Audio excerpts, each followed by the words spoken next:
नमस्कार दोस्तों। तो आज हम आ गए हैं चैप्टर 5 पर। संयोग इसका क्षेत्र एक कंसेप्चुअल टॉपिक है। थोड़ा सा मिस्टेक, क्वेश्चन गलत। ठीक है, थोड़ा सा अंडरस्टैंडिंग मिस्टेक होगी, आपका क्वेश्चन गलत हो जाएगा। तो इसे आप ध्यान से पढ़िएगा। Union and it's territory. अंग्रेजी थोड़ा कमजोर है मेरी, लेकिन ठीक है। आप इसमें यहाँ पर मैं बहुत विस्तारित रूप नहीं दूंगा, क्योंकि यहाँ पे मैं केवल बुक्स में लाइन टू लाइन चल रहा हूं। तो देखते हैं आगे। संविधान के भाग 1 के अंतर्गत अनुच्छेद 1 से 4 तक में संघ एवं इसके क्षेत्रों की चर्चा की गई। यहाँ पे पहले ही लाइन से क्वेश्चन बनना शुरू हो जाता है। पहले लाइन से क्या क्वेश्चन बनता है कि संघ जो है भारतीय संघ भारतीय क्षेत्र से अधिक व्यापक अर्थ समेटे हुआ है या अधिक व्यापक है। तो यहाँ पे आपको ध्यान रखना पड़ेगा, आप कंसेप्चुअल टॉपिक है ये, कि भारतीय संघ ज्यादा विस्तारित रूप है या भारतीय क्षेत्र। एक क्वेश्चन पूछा जाएगा आपसे, बार बार टेस्ट सीरीज में पूछा जाएगा। तो मैं यहाँ पर मैं बता दूं, भारतीय क्षेत्र ज्यादा विस्तारित रूप लिए हुए हैं भारतीय संघ की अपेक्षा। ठीक है, एक पहली लाइन एक क्वेश्चन यहाँ से बार बार आपसे पूछा जाएगा। ये आपका इंटरव्यू तक पीछा नहीं छोड़ेगा अगर आपकी प्रीमियंस हो गया तो। चलिए आगे देखते हैं। राज्यों का संघ, अनुच्छेद 1 इंपॉर्टेंट में कहा गया कि इंडिया यानी भारत बजाय राज्यों के राज्यों के समूह के राज्यों का संघ होगा। ठीक है, ये व्यवस्था दो बातों को स्पष्ट करती है। एक देश का नाम और दूसरी राज्य पद्धति का प्रकार। संविधान सभा में देश के नाम को लेकर किसी तरह का कोई मैतज्ञ नहीं था। मैतज्ञ कुछ सदस्यों ने सलाह दी कि इसके परंपरागत नाम भारत को रहने दिया जाए, जबकि कुछ ने आधुनिक नाम इंडिया की वकालत की। इस तरह संविधान सभा ने दोनों को क्या क्या स्वीकार कर लिया, इंडिया जो कि भारत है। आगे देखते हैं। दूसरे देश को संघ बताया गया है। यद्यपि संविधान का ढांचा संघी है, डॉक्टर भीम आर अंबेडकर राज्यों का संघ उक्ति को संघी राज्य के स्थान पर महत्व देने के दो कारण हैं। एक, भारतीय संघ राज्यों के बीच में कोई समझौते का परिणाम नहीं है। बहुत इंपॉर्टेंट फैक्ट है ये। जैसे कि अमेरिकी संघ में और दो राज्यों को संघ से विभक्त होने का कोई अधिकार नहीं है। यह संघ है, यह विभक्त नहीं हो सकता। पूरा देश एक है जो विभिन्न राज्यों में प्रशासनिक सुविधा के लिए बांटा बटा हुआ है। यानी इनका मतलब है कि भारत जो है राज्य अलग नहीं है, पूरा भारत ही एक ही है। यहाँ पे मैं थोड़ा समझाने में मिस्टेक कर रहा हूँ, लेकिन आप देख लीजिए कि ऐसे पूरा भारत है तो समझ लीजिए एक ही है। हमने इसे राज्यों में इसलिए बांटा है ताकि यहाँ का प्रशासन अच्छी तरह चलाया जा सके। ठीक है, और ये चाहे तो एक खंड अपने आप में अलग नहीं हो सकती। अगर ये विस्तारित रूप से पढ़ा जाए तो और मजा आएगा, लेकिन यहाँ पर बुक में लाइन बाई लाइन चलनी है। अनुच्छेद 1 के अनुसार भारतीय क्षेत्र को 3 श्रेणियों में बांटा जा सकता है। राज्यों के क्षेत्र, संघ क्षेत्र, ऐसे क्षेत्र जिन्हें किसी भी समय भारत सरकार द्वारा अधिगृहित किया जा सकता है। अब आगे देखते हैं। राज्यों एवं संघ शासित राज्यों के नाम, उनके क्षेत्र विस्तार को संविधान की पहली अनुसूची में दर्शाया गया है। इस वक्त 28 राज्य एवं 9 केंद्र शासित क्षेत्र जब ये पुस्तक छपी थी। ठीक है, राज्यों के संदर्भ में संविधान के उपबंध की व्यवस्था सभी राज्यों पर समान रूप से लागू है। यद्यपि भाग 21 के अंतर्गत कुछ राज्यों के लिए विशेष उपबंध हैं। इनमें शामिल है महाराष्ट्र, गुजरात, नागालैंड, असम, मणिपुर, आंध्र प्रदेश, तेलंगाना, सिक्किम, मिजोरम, अरुणाचल प्रदेश, गोवा एवं कर्नाटक। इसके अतिरिक्त पांचवी एवं छठी अनुसूची जो बहुत इंपॉर्टेंट है, हर दूसरे तीसरे वर्ष पीसीएस यूपीएससी में पूछा जाता है। पांचवी एवं छठी अनुसूचियों में राज्य के भीतर अनुसूचित एवं जनजाति क्षेत्रों के प्रशासन के लिए विशेष उपबंध है। देखिए मैं जो पहले बता रहा तो आ भी गया। उल्लेखनीय है कि भारत के क्षेत्र भारत का संघ से ज्यादा व्यापक अर्थ समेटे हैं, क्योंकि बाद वाले में सिर्फ राज्य शामिल है, जबकि पहले में न केवल राज्य वरन बल्कि संघ शासित क्षेत्र एवं वे क्षेत्र जिन्हें केंद्र सरकार द्वारा भविष्य में कभी भी अधिगृहित किया जा सकता है शामिल है। और संघीय व्यवस्था में राज्य इसके सदस्य हैं और केंद्र के साथ शक्तियों के बंटवारे में हिस्सेदार हैं। दूसरी तरफ संघ शासित क्षेत्र एवं केंद्र द्वारा अधिगृहित क्षेत्र में सीधे केंद्र सरकार का प्रशासन होता है। एक संप्रभु राज्य होने के नाते भारत अंतर्राष्ट्रीय कानूनों के तहत विदेशी क्षेत्र का भी अधिग्रहण कर सकता है। उदाहरण के लिए सत्तांतरण यानी स्थानांतरण ये होना चाहिए, सत्तांतरण क्यों लिखा है। संघ के अनुसार खरीद, उपहार या लीज पर व्यवसाय जिसे अभी तक किसी मान्य शासक ने अधिकृत न किया हो, जीत या हराकर, जीतकर या हराकर, जीत जाओगे तभी वो हार ही जाएगा, सामने वाला हार जाओगे तो वाला जीत जाएगा। ठीक है, जीत या हराकर। उदाहरण के लिए भारत में संविधान लागू होने के बाद कुछ विदेशी क्षेत्रों का अधिग्रहण किया है, जैसे दादर और नागर हवेली, गोवा, दमन एवं दीव, पुडुचेरी एवं सिक्किम। इन क्षेत्रों के अधिग्रहण की बाद में आगे चर्चा की जाएगी, हम भी करेंगे। अनुच्छेद 2 में संसद को यह शक्ति दी गई है कि संसद विधि द्वारा ऐसे निबंधनों और शर्तों पर जो वह ठीक समझे संघ में नए राज्यों का प्रवेश या उनकी स्थापना कर सकेगी। इस तरह अनुच्छेद 2 संसद को दो शक्तियां प्रदान करता है। अ नए राज्य को भारत के संघ में शामिल करें। ब नए राज्यों को गठन करने की शक्ति, पहली शक्ति उन राज्यों के प्रवेश को लेकर है जो पहले से अस्तित्व में है, जबकि दूसरी शक्ति नए राज्यों जो अस्तित्व में नहीं है के गठन को लेकर, अर्थात अनुच्छेद 2 उन राज्यों जो भारतीय संघ के हिस्से नहीं है के प्रवेश एवं गठन से संबंधित है। या बहुत टेक्निकल, थोड़ा ध्यान में रखना पड़ेगा। के प्रवेश एवं गठन से संबंधित अनुच्छेद 2। दूसरी ओर अनुच्छेद 3 भारतीय संघ के नए राज्यों के निर्माण या वर्तमान राज्यों में परिवर्तन से संबंधित है। यानी कि जैसे उत्तर प्रदेश पहले उत्तर प्रदेश था, उसको काटकर उत्तराखंड को अलग कर दिया गया, ऐसी चीजें इसमें है। ठीक है, थोड़ा तेज बोल दिया। दूसरी शब्दों में अनुच्छेद 3 में भारतीय संघ के राज्यों को पुनर्सीमांकन की व्यवस्था करता है। आगे अब देखते हैं राज्यों के पुनर्गठन संबंधी संसद की शक्ति। आप इसे इग्नोर बिल्कुल भी नहीं मार सकते ये कंसेप्ट को, इस हेडिंग को। ठीक है, देखते हैं। अनुच्छेद 3 संसद को अधिकृत करता है किसी राज्य में से उसका राज्य क्षेत्र अलग करके अथवा दो या अधिक राज्यों को या राज्यों के भागों को मिलाकर अथवा किसी राज्य क्षेत्र को किसी राज्य के भाग के साथ मिलाकर नए राज्य का निर्माण कर सकेगी। किसी राज्य के क्षेत्र को बढ़ा सकेगी, किसी राज्य का क्षेत्र घटा सकेगी, किसी राज्य की सीमाओं में परिवर्तन कर सकेगी, किसी राज्य के नाम में परिवर्तन कर सकेगी। ठीक है, अब यहाँ से ध्यान देने वाली बात बहुत है, एग्जाम में बार बार आता है और आपको पूछा भी जाता है। हालांकि इस संबंध में अनुच्छेद 3 में दो शर्तों का उल्लेख किया गया है। एक, उपरोक्त परिवर्तन से संबंधित कोई अध्यादेश राष्ट्रपति की पूर्व मंजूरी के बाद ही संसद में पेश किया जा सकता है। ये लाइन जो यहाँ आगे पहले तुम बताता हूँ क्या हुआ था।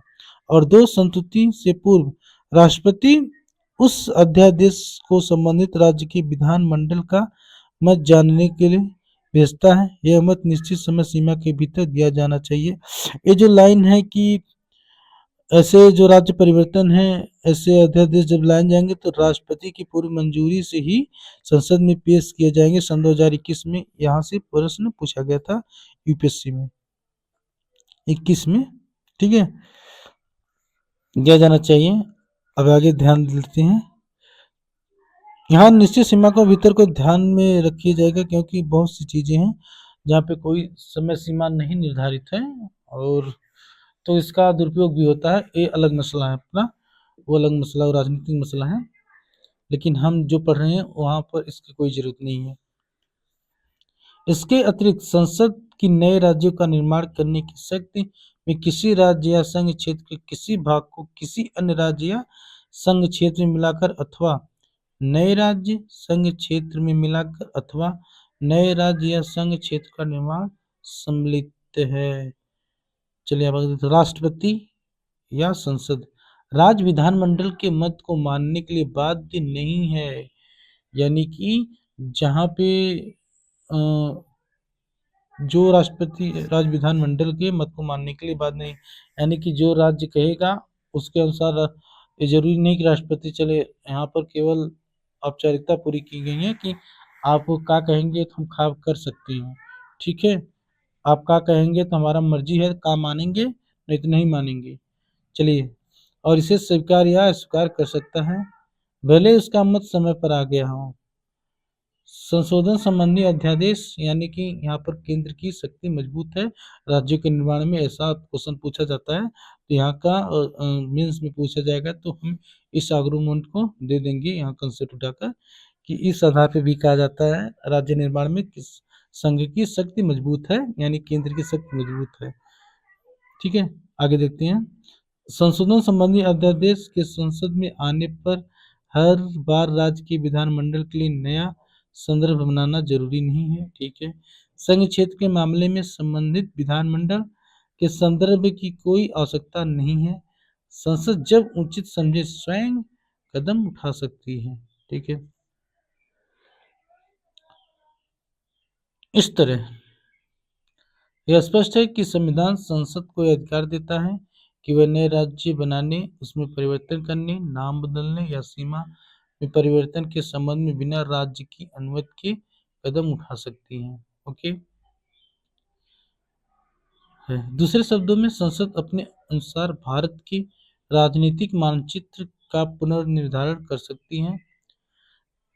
इस तरह संविधान द्वारा क्षेत्रीय एकता या राज्य के अस्तित्व की गारंटी नहीं दी गई है। यानी कि हम जैसे अमेरिका में गारंटी है कि राज्य की अस्मिता, राज्य की सीमा बरकरार रहेगी, लेकिन भारत में ऐसा कुछ नहीं है। हम संसद के ऊपर डिपेंड करता है कि हम बदलें या ना बदलें या वैसे रहने दें। चलिए, इस तरह भारत को सही कहा गया है कि विभक्त राज्यों का अविभाज्य संघ, यानी कि हमने राज्य तो बना दिया लेकिन राज्य संघ से अलग नहीं हो सकते। संघ सरकार राज्यों को समाप्त कर सकती है, यानी कि जैसे कि हम चाहे तो बंगाल को समाप्त कर सकते हैं, चाहे तो हम बिहार को समाप्त कर सकते हैं, उसकी जगह काट पीट कर दूसरा बांट सकते हैं बिहार को कई राज्यों में, बंगाल को भी कर सकते हैं, जबकि राज्य सरकार संघ को समाप्त नहीं कर सकती। दूसरी तरफ अमेरिका में क्षेत्रीय एकता या राज्यों के अस्तित्व को संविधान द्वारा गारंटी दी गई, भी मैंने पहले ही बता दिया था। अमेरिकी संघीय सरकार ने राज्यों का निर्माण या उनकी सीमाओं में परिवर्तन बिना संबंधित राज्यों की अनुमति के नहीं कर सकती है। इसलिए अमेरिका को अविभाज्य राज्यों का अविभाज्य संघ कहा गया। संघ बट नहीं सकता, लेकिन राज्य भी नहीं बट सकता, राज्य को भी काट छांट कर छोटा नहीं किया जा सकता, लेकिन भारत में किया जा सकता है। आगे देखते हैं। संविधान अनुच्छेद 4 में स्वयं यह घोषित किया गया है कि नए राज्यों का प्रवेश या गठन। अनुच्छेद 2 के अंतर्गत नए राज्यों के निर्माण, सीमाओं, क्षेत्रों और नामों में परिवर्तन। अनुच्छेद 3 के अंतर्गत को संविधान के अनुच्छेद 368 के तहत संशोधन नहीं माना जाएगा, यानी कि संघ में जो राज्यों का परिवर्तन होगा, ऐसे कार्य होंगे जो भी हमने पढ़ा, वैसे संविधान संशोधन नहीं माने जाते हैं।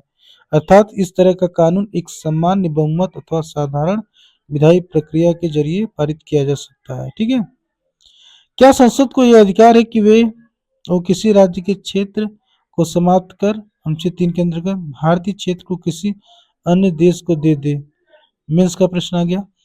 यह प्रश्न उच्चतम न्यायालय के सामने तब आया जब 1960 में राष्ट्रपति द्वारा एक संदर्भ के जरिए उससे इस बारे में पूछा गया। केंद्र सरकार के एक निर्णय की बेरुबारी संघ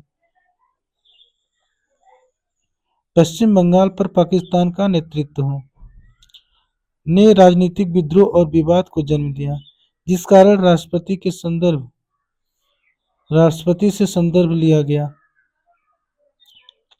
उच्चतम न्यायालय ने कहा कि संसद की शक्ति राज्यों को सीमा समाप्त करने और अनुच्छेद 3 के अंतर्गत भारतीय क्षेत्र को अन्य देशों को देना नहीं है। अब यहाँ पर ध्यान देने वाली बात है, ठीक है, कि आप जो अनुच्छेद जो है संसद की शक्ति राज्यों को सीमा समाप्त करने और भारतीय क्षेत्र को अन्य देश देने की शक्ति नहीं है, अनुच्छेद 3 के अंतर्गत जो बात हो रही थी। लेकिन ऐसा कार्य किया जाएगा तो संविधान में संशोधन करना पड़ेगा। यहाँ पर सुप्रीम कोर्ट ने कहा, फिर बात को अपना निर्णय में संशोधन किया भी आगे आएगा। यह कार्य अनुच्छेद 368 में संशोधन कर किया जा सकता है। इस तरह 9वें संविधान संशोधन अधिनियम 1960 के प्रभावी होने पर उक्त क्षेत्र को पाकिस्तान को स्थानांतरित कर दिया गया। दूसरी तरफ 1969 में उच्चतम न्यायालय ने व्यवस्था दी कि भारत और अन्य देश के बीच सीमा निर्धारण विवाद, ये बात ध्यान रखेंगे, सीमा निर्धारण विवाद को हल करने के लिए संवैधानिक संशोधन की जरूरत नहीं होगी। जब सीमा निर्धारण विवाद होगा तब यह कार्य कार्यपालिका द्वारा किया जा सकता है। इसमें भारतीय क्षेत्र को विदेश को सौंपना शामिल नहीं है, यानी कि आप भारतीय क्षेत्र को विदेश को सौंपना शामिल नहीं है, ठीक है। आगे देखते हैं बांग्लादेश के साथ सीमा क्षेत्रों का आदान प्रदान। आपको एक पहले बात बता दें, यहाँ से कुछ भी याद करने की जरूरत नहीं है आपको, केवल हम तो कहते हैं पढ़िए मत, लेकिन जाने दीजिए, बुक में तो पढ़ लेंगे, लेकिन आपको यहाँ कुछ भी याद करने की जरूरत नहीं है। आप केवल सरसरी निगाह से पढ़िए, बात खत्म कीजिए। 100वां संविधान संशोधन अधिनियम 2015 को इसलिए अधिनियमित किया गया कि भारत द्वारा कुछ भूभाग का अधिग्रहण किया जाए, जबकि कुछ अन्य भूभाग को बांग्लादेश को हस्तांतरित कर दिया जाए। उस समझौते के तहत जो भारत और बांग्लादेश की सरकारों के बीच हुआ, इस लेन देन में भारत ने 111 विदेशी अंतर क्षेत्र को बांग्लादेश को हस्तांतरित कर दिया, जबकि बांग्लादेश ने 51 अंतर क्षेत्रों को भारत को हस्तांतरित किया। इसके साथ ही इस लेन देन में प्रतिकूल दखलों का हस्तांतरण तथा 6.1 किमी, कोई भी बात याद रखने की जरूरत नहीं है आपको, किमी असीमांकित सीमाई क्षेत्र का सीमांकन में शामिल था। इन 3 उद्देश्यों के लिए संशोधन ने 4 राज्यों असम, पश्चिम बंगाल, मेघालय तथा त्रिपुरा के भूभाग से जुड़े पहली अनुसूची के प्रावधानों को भी संशोधित कर दिया। इस संशोधन की निम्नलिखित पृष्ठभूमि है। पहला, भारत और बांग्लादेश की लगभग 4096.7 किमी लंबी साझी जमीन सीमा है। भारत पूर्वी पाकिस्तान जमीनी सीमा का निर्धारण 1947 में रेडक्लिफ अवार्ड के अनुसार हुआ था। विवाद रेडक्लिफ अवार्ड के कुछ प्रावधानों को लेकर हुआ, जिनका समाधान 1950 के बगवे अवार्ड के अनुसार किया जाना था। पुनः एक कोशिश इन विवादों के समाधान के लिए 1958 में नेहरू नूह समझौते के द्वारा की गई। कुछ याद रखने की जरूरत नहीं है, मैं पहले बता दे रहा हूँ। हालांकि बेरूबाड़ी यूनियन के विभाजन को सर्वोच्च न्यायालय में चुनौती की गई। सर्वोच्च न्यायालय के निर्णय के अनुपालन में संविधान 9वां संशोधन अधिनियम 1960 पारित किया गया। लगातार मुकदमेबाजी तथा अन्य राजनीतिक घटनाक्रमों के चलते यह अधिनियम अधिसूचित नहीं किया जा सका। भूतपूर्व पूर्वी पाकिस्तान वर्तमान बांग्लादेश के भूभाग को लेकर यह बात थी। 16 मई 1974 को भारत बांग्लादेश की जमीनी सीमा के सीमांकन एवं संबंधित मामलों के लिए दोनों देशों के साथ एक समझौता हुआ, ताकि इस जटिल मुद्दे को हल किया जा सके। इस समझौते की भी पुष्टि नहीं की जा सकी, क्योंकि यह जमीन के हस्तांतरण का मामला था, जिसके लिए संविधान संशोधन की जरूरत थी। इस संबंध में जमीन पर उस क्षेत्र विशेष को चिन्हित करने की जरूरत थी जिसे हस्तांतरित किया जाना था। इसके पश्चात असीमांकित जमीनी सीमा, प्रतिकूल कब्जे वाले भूभागों तथा अंतर क्षेत्रों के आदान प्रदान को विकसित कर 6 सितंबर सन 2011 को एक प्रोटोकॉल पर दस्तखत कर इस मुद्दे को हल करने का प्रयास किया गया। जो कि भारत बांग्लादेश के बीच जमीनी सीमा समझौते 1974 का अभिन्न हिस्सा है।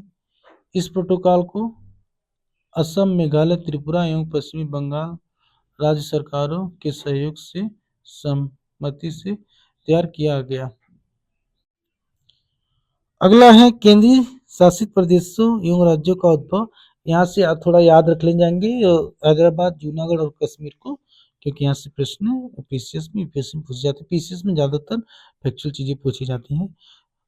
तो हम बताएंगे कि आपको क्या याद रखनी चाहिए, क्या नहीं याद रखनी चाहिए। आजादी के समय देशी रियासतों का एकीकरण। आजादी के समय भारत में राजनीतिक इकाइयों को दो श्रेणियां थी। ब्रिटिश प्रांत ब्रिटिश सरकार के शासन के अधीन और देशी रियासतें राजा के शासन के अधीन लेकिन ब्रिटिश राजशाही से संबंध।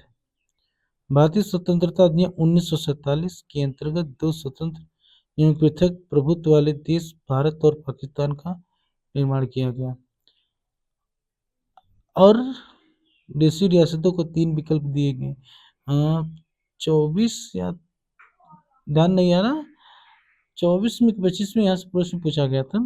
भारत में शामिल हो, पाकिस्तान में शामिल हो या स्वतंत्र रहे। यहाँ से थोड़ा मुझे मिस्टेक है।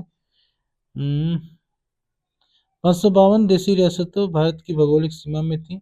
549 भारत में शामिल हो गई और बची हुई 3 रियासतों हैदराबाद, जूनागढ़, कश्मीर ने भारत में शामिल होने से इनकार कर दिया। यदि कुछ समय बाद इन्हें भी भारत में मिला लिया गया। हैदराबाद को पुलिस कार्रवाई के द्वारा, बहुत इंटरेस्टिंग कहानी है इसके पीछे। जूनागढ़ को जनमत संग्रह के द्वारा, यूं कश्मीर को विलय पत्र के द्वारा भारत में शामिल कर लिया गया। कश्मीर का मामला कैसे हुआ अब वर्तमान हम लेटेस्ट पढ़ेंगे, पीछे नहीं जाएंगे। जब इसकी बारी आएगी तो वहां पर देखेंगे। 1950 में संविधान ने भारतीय संघ के राज्यों को 4 प्रकार से वर्गीकृत किया। भाग का, भाग का और भाग का राज्य एवं भाग का क्षेत्र। ये सभी संख्या में 29 थे। भाग का में वे राज्य थे जहां ब्रिटिश भारत के गवर्नर का शासन था। भाग खा में 9 राज्य विधानमंडल के साथ शाही शासक। भाग ग में ब्रिटिश भारत के मुख्य आयुक्त का शासन एवं कुछ में शाही शासन था। भाग ग में राज्य कुल 10 का केंद्रीकृत प्रशासन था।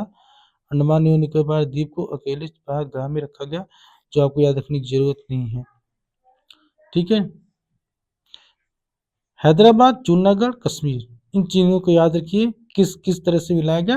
बाकी आपको यहाँ से भी कुछ नहीं याद रखेंगे, कोई दिक्कत नहीं। लेकिन सॉरी, यहाँ से आपको ये चीज याद रखना पड़ेगा कि विकल्प क्या दिए गए थे 1947 के अंतर्गत भारत पाकिस्तान। यहाँ से इतना आपको याद रखना पड़ेगा। ठीक है, बाकी कुछ नहीं याद रखेंगे, कोई दिक्कत नहीं होगी। आगे देखेंगे धर आयोग और जेपीवी समिति। हम यहाँ पे पूरी कहानी नहीं याद रखा जाएगा, केवल आपको याद रखा जाएगा कि इस आयोग के जो अध्यक्ष कौन थे और उन्होंने क्या क्या सुझाव दिए थे। बाकी कुछ नहीं याद रखेंगे आप, लेकिन कहानी तो पढ़ना पड़ेगा। कहानी नहीं पढ़ेंगे तो उसके पीछे का कंसेप्ट नहीं समझ में आएगा, तो आपको बाद में दिक्कत होगी। देशी रियासतों का शेष भारत में एकीकरण विशुद्ध रूप से अस्थायी व्यवस्था थी। इस देश के विभिन्न भागों, विशेष रूप से दक्षिण से मांग। ये सब जो नीचे है आप उनको कुछ नहीं याद रखेंगे, कोई मतलब नहीं है। ठीक है, उठने लगी, ऐसे भी नहीं याद रखोगे आप, कोई मतलब नहीं है। कि राज्यों का भाषा के आधार पर पुनर्गठन हो। जून 1948 में भारत सरकार ने एस के धर इंपॉर्टेंट है की अध्यक्षता में भाषाई प्रांत आयोग की नियुक्ति की। आयोग ने अपनी रिपोर्ट 1948 में पेश की। कोई जरूरत नहीं डेट याद रखने की। आयोग ने सिफारिश की कि राज्यों का पुनर्गठन भाषाई कारक की बजाय प्रशासनिक सुविधा के अनुसार होना चाहिए। ये धर आयोग को याद रखें कि धर आयोग ने क्या सुझाव दिया, तो भाषाई कारक के बजाय प्रशासनिक सुविधा के अनुसार होना चाहिए। ठीक है, ये एक अलग चीज है। इससे अत्यधिक असंतोष फैल गया। परिणाम स्वरूप कांग्रेस द्वारा 1948 में एक अन्य भाषाई प्रांत समिति का गठन किया गया, जिसमें जवाहरलाल नेहरू, वल्लभ भाई पटेल और पट्टाभी सीतारामैया शामिल थे। इंपॉर्टेंट है, आपको याद रखना पड़ेगा क्योंकि पीसीएस में प्रश्न पूछ दिया जाएगा कि जवाहरलाल नेहरू क्या उसका नाम है, जेपीवी क्या बोलते हैं, सॉरी मुझे मिस्टेक हो रहा है, पूरा नाम जेपीपी। जेपीपी समिति के अध्यक्ष कौन थे, कौन नहीं थे, और इसमें कौन कौन शामिल थे, उसमें 4 नाम दे देगा और इसमें से पूछ देगा कि कौन सा सदस्य इसमें शामिल नहीं है, बस पीसीएस में से पूछ दिया जाएगा। जेबीपी, जेबीपी, ठीक है, जिसे जेबीपी समिति के रूप में जाना गया। इसने अपनी रिपोर्ट कब पेश की जरूरी नहीं है, लेकिन जान लो, पढ़ लो। अप्रैल 1949 में पेश की और इस बात को औपचारिक रूप से स्वीकार किया कि राज्यों के पुनर्गठन का आधार भाषा होनी चाहिए। क्या क्या, इस बात को इस तरह से देखिए कि माननीय से इनकार कर दिया कि राज्यों का पुनर्गठन भाषा के आधार पर होना चाहिए, यानी कि ये भी नहीं मान रहे हैं कि भाषा के आधार पर राज्यों का पुनर्गठन हो। ठीक है, ध्यान में रखिएगा जेबीबी समिति के अध्यक्ष कौन थे और क्या बोलते हैं कि उन्होंने क्या कहा, बस इसके अलावा कब पेश की जरूरी बिल्कुल नहीं है। आप इसे डेट को ध्यान में रखकर अपना दिमाग का दही मत बनाएं। हालांकि अक्टूबर 1953 में भारत सरकार को भाषा के आधार पर पहले राज्य के गठन के लिए मजबूर होना पड़ा, जब मद्रास से तेलुगु भाषी क्षेत्र को अलग कर पृथक कर आंध्र प्रदेश का गठन किया गया। बहुत इंपॉर्टेंट फैक्ट है, हरदम पूछा जाता है कि पहला भाषाई आधार पर कौन सा राज्य बना, तो आंध्र प्रदेश बना। बहुत ही इंपॉर्टेंट फैक्ट है, बार बार पूछा जाने वाला। इसके लिए एक लंबा विरोध आंदोलन हुआ। इसके अंतर्गत 56 दिनों की भूख हड़ताल के बाद एक कांग्रेसी कार्यकर्ता, इंपॉर्टेंट फैक्ट, पोट्टी श्रीरामुलु का निधन हो गया। ऐसा पूछा जाता है कि किसका राज्य के गठन के लिए जो अनशन पर बैठे थे, भूख हड़ताल पर बैठे थे, उनका निधन हुआ था, तो पोट्टी श्रीरामुलु, ठीक है, ये क्वेश्चन पूछा जाएगा। यानी कि मैं कह दूं तो ये पूरा इम्पोर्टेंट हो सकता है आपके एग्जाम को देखते हुए। और पीसीएस में सभी क्या नाम है एग्जाम में पूछा जाता है, ये फैक्ट यहाँ से सभी एग्जाम में पूछे जाते हैं। इसके बाद आते हैं फजल अली आयोग। ठीक है, फजल अली आयोग, आंध्र प्रदेश के निर्माण से अन्य क्षेत्रों में भी सभी भाषा के आधार पर राज्य बनाने की मांग उठने लगी। इसके कारण भारत सरकार को दिसंबर 1953 में एक 3 सदस्यीय राज्य पुनर्गठन आयोग फजल अली की अध्यक्षता में गठित करने के लिए विवश होना पड़ा। इसके अन्य 2 सदस्य थे के M Padikkar, H N Kunzru. सदस्यों को याद रखेंगे और अध्यक्ष को याद रखेंगे। इसमें कोई और नाम देख के पूछ लिया जाएगा कि फजल अली आयोग में कौन नहीं है। ठीक है, इसके अपनी रिपोर्ट 1955 में पेश की, जानना जरूरी नहीं है। और इस बात को व्यापक रूप से स्वीकार किया कि राज्यों के पुनर्गठन को भाषा का मुख्य आधार बनाना चाहिए, ध्यान में रखेंगे। लेकिन इसने एक राज्य एक भाषी के सिद्धांत को अस्वीकार कर दिया। इसका मत था कि किसी भी राजनीतिक इकाई के पुनर्निर्धारण में भारत की एकता को प्रमुखता दी जानी चाहिए। समिति ने किसी राज्य पुनर्गठन योजना के लिए 4 बड़े कारकों की पहचान की: देश की एकता, सुरक्षा की अनुरक्षण एवं संरक्षण, भाषा एवं सांस्कृतिक एकरूपता, वित्तीय, आर्थिक एवं प्रशासनिक तर्क। प्रत्येक राज्य एवं पूरे राज्य में लोगों के कल्याण की योजना और संवर्धन। आयोग ने सलाह दी कि मूल संविधान के अंतर्गत 4 आयामी राज्य और क्षेत्र के वर्गीकरण को समाप्त किया जाए, 16 राज्यों एवं 3 क्षेत्रीय प्रशासनिक क्षेत्रों का निर्माण किया जाए। भारत सरकार ने बहुत कम परिवर्तन के साथ इन सिफारिशों को स्वीकार कर लिया। राज्य पुनर्गठन अधिनियम 1956 और 7वें संविधान संशोधन अधिनियम 1956 के द्वारा भाग का और भाग के बीच की दूरी को समाप्त कर दिया गया और भाग गा को खत्म कर दिया गया। ठीक है, इनमें से कुछ को पड़ोसी राज्यों के साथ मिला दिया गया तो कुछ को संघ शासित क्षेत्रों के तौर पर पुनः स्थापित किया गया। परिणाम स्वरूप 1 नवंबर 1956 को 14 राज्य और 6 केंद्र शासित प्रदेशों का गठन हुआ। कौन कौन थे ये मैं नहीं बताऊंगा, यही थे, नहीं बताऊंगा, याद रखने की जरूरत नहीं है आपको। आगे देखते हैं। राज्य पुनर्गठन अधिनियम 1956 द्वारा कोचीन राज्य के त्रावणकोर तथा मद्रास राज्य के मलाबार तथा दक्षिण कन्नड़ के कसरगोडे को मिलाकर एक नए राज्य केरल स्थापित किया गया। आपको यहाँ से मुझे लगता है कि आपको कुछ नहीं याद करना है, आपको पूरा नहीं याद करना है, नहीं पढ़ना है, दिखा दे रहा हूँ। और लेकिन आपको ये बात देखना, हम किसी दूसरे स्लाइड में या किसी दूसरे चीज में हम आपको क्रम बता देंगे, थोड़ा पीछे में क्रम पूछ लिया जाता है, लेकिन आप इतना ब्रॉडली नहीं पढ़ेंगे, कोई मतलब नहीं है आपका। और देखते हैं, हर इसको भी नहीं पढ़ना है, लेकिन आपको सिक्किम को पढ़ना पड़ेगा। सिक्किम बहुत ही इंपॉर्टेंट है, जब भी प्रश्न पूछा जाएगा इनसे पूछा जाएगा कंसेप्चुअल तौर पे, और फैक्चुअल तौर पे जो राज्य बनाने के क्रम है उनको पूछ लिया जाएगा, पूछा जाता है, पूछ लिया जाएगा। लेकिन ये जो इतनी बड़ी बड़ी कहानियां दी गई है, इससे कोई मतलब आपको पढ़ने का नहीं है, इसलिए मैं डायरेक्ट काट के निकाल दे रहा हूँ। आप अपना समय वेस्ट करेंगे, मैं इसीलिए कहता हूँ सब पढ़ो ही मत जो जरूरी नहीं है, क्योंकि आपको पहली बात ऐसी फैक्चुअल चीजें हैं जो याद रहेंगी नहीं, अगर आप पढ़ेंगे तो दिमाग में जुदे बॉन्डर आएगा। आप इसे थोड़ा पढ़ लेंगे और क्या क्या याद रखना हो तो आपको जान बात बताया जाएगा। 1947 तक सिक्किम भारत का एक राजशाही शासन था, जहां चोंग्याल का शासन था। 1947 में ब्रिटिश शासन के समाप्त होने पर सिक्किम को भारत द्वारा रक्षित किया गया। भारत सरकार ने इसके रक्षा, विदेश मामले एवं संचार का उत्तरदायित्व लिया। अगर मैं कभी अलग से क्लास लूंगा तो मैं बताऊंगा क्या हुआ था, लेकिन यहाँ पर आप तो आप देख लीजिए। 1974 में सिक्किम ने भारत के प्रति अपनी इच्छा दर्शाई, तदनुसार संसद